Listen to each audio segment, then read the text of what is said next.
Sir ये market में नई चिड़िया आई है जोहरान ममदानी नाम की। सर ये किसके दम पर उछल रही है ये चिड़िया? देखिए, जोहरान ममदानी जो है, अगर मैं डायरेक्ट उसको बोलूं, इसे इंग्लिश में बर्ड बोलते हैं शुगर कोटेड जहादी।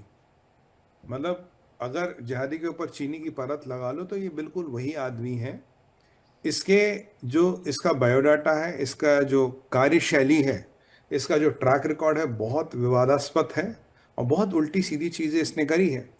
पुत्र है ये मीरा नायर जी का, जो भारतीय मूल की फिल्म मेकर है। उन्होंने उनकी पिक्चरें भी काफ़ी हिंदू सभ्यता का उन्होंने मजाक बनाया उन पिक्चरों में।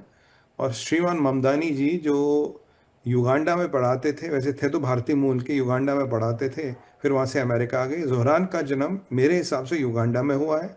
ये शायद कभी भारत में रहे नहीं, फिर उसके बाद अमेरिका चला गया 13-14 साल की साल में, जब इनके माता पिता वहाँ चले गए। वहाँ से इसकी कहानी शुरू होती है। इसने बैचलर्स की अफ्रीकन स्टडी और पैलेस्तीन की समस्या को लेके इसकी डिग्री है। हम्म। इसके फादर अफ्रीकन रिलेशंस पढ़ाते और साथ में पॉलिटिकल कमेंटेटर भी है।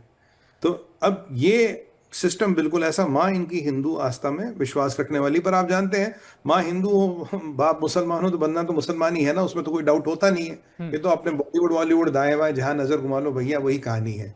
तो ये इंटरनेशनल फिनोमेना कहीं भारत में नहीं होता। चलिए वो उनकी पर्सनल विषय, हमारा वो कारण नहीं है। अब इसने 3-4 चीजें कही है जी जिसको लेके हमें बहुत कड़ी आपत्ति है। पहली बार इसने बोला जी मैं बेंजामिन नेतन्याहू आएंगे तो मैं उसको पकड़ लूंगा।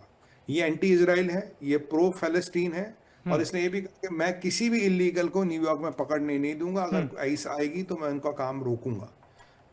ट्रंप ने इसको कल कहा कि मैं तेरी सारी फंडिंग रोक दूंगा, क्योंकि इसका आइडिया है कि सरकारी दुकानें खोलना, रेंट माफ करना, सब कुछ करना। देखो कर ये कुछ नहीं पाएगा, उसके लिए हजारों करोड़ डॉलर चाहिए, वो न्यूयॉर्क का रेवेन्यू है नहीं। जी।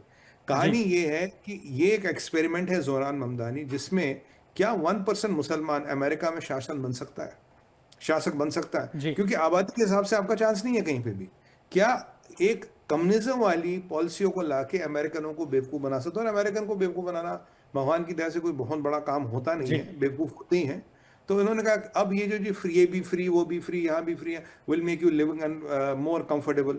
और आप इसकी सूट बूट और टाई पे मत जाइएगा। इस्माइल हनिया भी कोट और टाई में घूमता था हमेशा, टाई नहीं लगाता था, सूट में हमेशा इस्माइल हनिया भी घूमता था। इस्माइल हनिया से बड़ा जहादी शायद ही आपने कोई देखा हो। हाँ, इस्माइल और हनिया, और इसमें एक फर्क है, वो टाई नहीं लगाता था, ये टाई भी लगाता है, फर्क इतना है। अब यहां तक इसकी प्रक्रिया हुई जी। तो इन लारे लप्पों में फंस गया अमेरिका। और जो इसके पीछे लोग हैं, जो कम्युनिस्ट है, जो वहाबी लॉबी है, जी। जितने भी इस्लामिस्ट शक्ति है, उनका एक एक्सपेरिमेंट था, अगर हमने यहां कर लिया तो हर जगह कर लेंगे, लारे लप्पे तो देने हैं भाई, जी। अमेरिका का पैसा अमेरिका पे बर्बाद करो, क्या फर्क पड़ता है भाई, तुम्हें करना तो कुछ है नहीं, सत्ता मिल जाएगी। सत्ता मिल गई 5 साल तक, अगर आपको सत्ता मिल गई तो 5 साल शासन आपके हाथ में आ गया। एक पोस्ट आने में इतनी ताकत मिलती है, शासन आपके साथ में आ गया। और ये जी। अमेरिका इतना बड़ा बेवकूफ है, इसने वोट दे भी दिया, इसका ट्रैक रिकॉर्ड जानते हुए। और इसको एंडोर्स किया था मियां बरकत हुसैन ओबामा ने। मियां बरकत हुसैन ओबामा, जिसे लोग बराक ओबामा कहते हैं। वैसे कोई कहते हैं इसका नाम बरकत हुसैन ओसामा भी है, ओबामा भी ये है नहीं, बरकत हुसैन ओबामा तो वैसे इसका नाम है पूरा। तो इसके फादर कीनियन मुसलमान थे, इंडोनेशिया में रहा, पाकिस्तान में रहा है। ये पहला अमेरिकन प्रेसिडेंट था जो किंग सलमान की शायद मृत्यु हुई थी तभी फ्यूनरल में गया था, कोई अमेरिकन प्रेसिडेंट फ्यूनरल में नहीं गया। मुझे याद है पहली बार टर्की गया तो अस्सलाम वालेकुम कर रहा था। भाई पिताजी मुसलमान है, कुछ तो आएगा ही ना असर, तो क्या ठीक बात है। और ये कहता मैं क्रिश्चियन हूँ, क्रिश्चियन आस्था में विश्वास रखता हूँ, जिस पे मुझे डाउट है, जिस पे मुझे पूरा डाउट है। ये वही बंदा है जो भारत की जमीन पे आता जी यहाँ मुसलमानों पे बड़ा शोषण उत्पीड़न हो रहा है। यही ट्रंप से सवाल पूछा, ट्रंप ने बोला यार इतनी बड़ी मुसलमानों की आबादी बढ़ जी। रही तो कौन सा शोषण उत्पीड़न। तो अब वही ओबामा ममदानी को सपोर्ट कर रहा है, उसको एंडोर्स कर रहा है। ट्रंप ने कल बोला था भाई ये मत करो वो मत करो, बट ठीक है। अब बोलोगे यार जी ये तो उनकी बाहर की पॉलिटिक्स है, इंटरनेशनल पॉलिटिक्स है, हमें क्या फर्क पड़ता है? हमें फर्क यहां पड़ता है मेरे भाई, जब ये अपनी छोटी जबान और छोटी औकात से हमारे माननीय प्रधानमंत्री मोदी जी का नाम लेता है। जब ये मोदी जी के बारे में टिप्पणी करता, हमारा खून तहां जलता है। जी। कह रहे जिस भारत में मैं बड़ा हूं, मुझे कभी नहीं लगता है कभी भारत में रहा है। जी। जिस भारत में पढ़ा हूं, बड़ी प्लूरलिस्ट सोसाइटी थी, हर मजहब का समावेश था। मोदी एक अलग तरह की जी। राजनीति लाया, एक खास तबके, एक खास वर्ग की राजनीति लाया। भाई एक बार बताओ, अगर हम 1.2 बिलियन हिंदूज यहाँ रहते, अगर मोदी जी हिंदू की बात करते, जी। पाप हो क्या? हिंदुओं का एक ही तो मुल्क है, हम कहाँ जाएंगे? अगर हिंदू होके हिंदू की बात करना क्या पाप है? क्या कॉन्स्टिट्यूशन में लिखा है? कौन सी आईपीसी की धारा को हमने उल्लंघन किया है? आप 57 मुसलमान मुल्क जाके मिलते हो, रियाद में, कतर में, तुर्किया में, कि भाई वह हमास को बचाना है, आज इसको बचाना, आज यहां जिहाद करना है, आज वहां जिहाद करना, उसमें कोई दिक्कत नहीं। अगर मोदी हिंदू की बात करे, इसको ममतानी को अमेरिका में बैठ के मिर्ची लग रही है। इसे कहते हैं इस जिहादी मेंटेलिटी की पराकाष्ठा। ये इसकी मेंटेलिटी। और आगे सुनिए, इसके छोटे मुंह से और गंदी जबान से कहता कि Modi is a war criminal. कह रहा जो गुजरात का दंगा हुआ वो मोदी ने कराया और वो वॉर क्रिमिनल है, यानी कि बेंजामिन नेतन्याहू को आएगा न्यूयॉर्क तो पकड़ लूंगा और मोदी वॉर क्रिमिनल है। तो क्या कल को मोदी जी को भी न्यूयॉर्क लैंड करना है, या कहीं वॉशिंगटन लैंड करना है, या कैलिफोर्निया लैंड करना है? क्योंकि भैया न्यूयॉर्क का आका ये बैठा, हो सकता है उनको भी बोले कल को ये भी वॉर क्रिमिनल, इसको भी अरेस्ट करूंगा। और इन्होंने ट्रंप को भी बड़ी अभद्र भाषा का यूज किया। खैर उनकी लोकल राजनीति है, बट ये हमारे प्रधानमंत्री जी के अगेंस्ट बोला हमें मंजूर नहीं है। इस आदमी की औकात नहीं है इतना बोले। दो पैसे का लोंडा है ये, और ये जारियों वादियों के फंडिंग से ये वहां बैठा है, वहां तक पहुंचा है।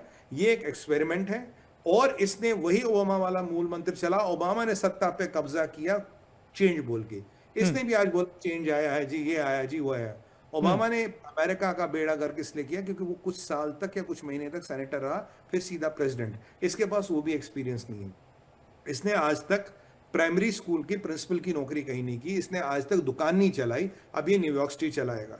अब ये अमेरिकनों का दिमाग कहाँ है, ये क्रिश्चियन लोगों का दिमाग कहाँ, मुझे पता नहीं। खैर, बट हमें आपत्ति है अगर ये माने नहीं प्रधानमंत्री के बारे में उल्टी सीधी जी बोलेगा बातें। क्यों? देखिए, अमेरिका में बोलोगे, अमेरिका का मीडिया को दुनिया कवर करता, दुनिया भर में बातें जाती है। क्या जिस मोदी को supreme court, high court, SIT, sessions court सब ने क्लीन चिट दे दी, इसकी औकात है जून 2025 में मेरे प्रधानमंत्री को वॉर क्रिमिनल कहने की? मैं तो इसको जिहादी कहूंगा, मैं इसको जिहादी कहूंगा, शुगर कोटेड जिहादी है ये। क्यों? ये हमारा आरोप नहीं है यश जी। एक पैलेस्तीनी एक्टिविस्ट है, अमेरिकन एक्टिविस्ट, लिंडा स्ट्रैटरोज, लिंगा सारोर, SAR, ये इसकी गुरु मानी जाती है। Council of American Islamic relations, chair भी जिसे कहते हैं। इस संस्था के हमास से डायरेक्ट लेना देना, हमास से जुड़ी संस्था है, हमास को फंडिंग करती। उसी संस्था ने मेरे भाई इसको $1,20,000 की फंडिंग की है। सबसे बड़ा फंडर इसका council of American Islamic relations है। इसीलिए एंटी इजराइल है, इसीलिए प्रो हमास है, इसीलिए बेंजामिन नेतन्याहू को पकड़ना, इसीलिए ऐसे वालों को डिपोर्टेशन नहीं करने देना, इसीलिए मोदी वॉर क्रिमिनल हो जाता है। मोदी की राजनीति एक तरह के लोगों के लिए। भारत सबसे बड़ा लोकतंत्र है, भारत का लोकतंत्र डिसाइड करेगा वहां कौन बैठेगा। जोहरान ममदानी, तेरी औकात नहीं है कि तू हमें बताए किसको वोट देना, किसको नहीं देना। तूने जीता, ठीक बात है, औकात है तो यहां चुनाव लड़के देखा, देखते कितना जीतता तू। बहुत तेरे जैसे धुरंधर आते गए, जाते गए। ये औरंगजेब वाली मेंटेलिटी निकालो और भूल जाओ तुम्हारी औकात है। और कहता है कि मुझे लगता है कि गुजरात में मुसलमान ही नहीं रहे। गुजरात के मुसलमान ने इतनी तरक्की कर ली, गुजरात में मुसलमान संपन्न है। अगर ये मिडिल ईस्टर्न माइंडसेट, जहां सिर्फ मीटिंग होती है, आज जात घटाना है, वहां बटाना है, वहां ज्वाइंट करना है, वहां इंडिविजुअल करना है। क्योंकि अगर आप OIC की मीटिंगें देखो पिछले 5 साल से, यश जी 10 साल से, जब तक आप पत्रकारिता में एक चीज निकालो, जब भी OIC मिला, जब भी रियाद, सऊदी, टर्किया, कहीं भी मिडिल ईस्ट में मीटिंग हुई है, या किसी जात को घटाना है, बढ़ाना है, सिंगल करना है, ज्वाइंट करना है, मारना है, मरना है, बचा, इसके अलावा क्या मीटिंग होती है? कौन से इन्होंने साइंस के, कौन से इन्होंने इकोनॉमिक्स के, कौन से इन्होंने बैंकिंग के कीर्तिमान दुनिया को दिए? अपने आसपास नजर घुमा के देखिए आप दर्शकों को, आपको लगता है कोई चीज इन लोगों से आई है, OIC से आई है? तेल तो भगवान ने दिया, इनको खुदा ने दिया, इन्होंने उस तेल के लिए भी क्या किया? अमेरिकन ने निकाला, इनके अकाउंट में पैसा डाला, ब्रिटिशर ने निकाला, इनके अकाउंट में पैसा डाला। वास्तविकता तो ये है।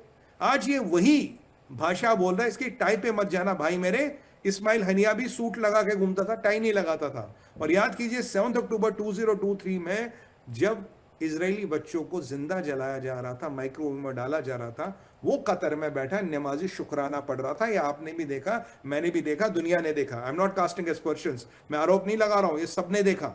अब यही बंदा हमारे प्रधानमंत्री जी को इसकी औकात वॉर क्रिमिनल बोले, इसकी औकात की 2 उंगली उठाए, है कौन ये? इसकी औकात है क्या? बस ये अमेरिका के सिस्टम की विडंबना है, अमेरिका के सिस्टम की। ये आज हमास फंडेड बंदा न्यूयॉर्क का मेयर बन के बैठा है। सर, ये वास्तविकता है। मैंने आपको ऑर्गेनाइजेशन भी बनाई, मैंने आपको एक्टिविस्ट भी बनाया। $1,20,000 का डोनेशन है। आप कैश में कितना आया है भाई?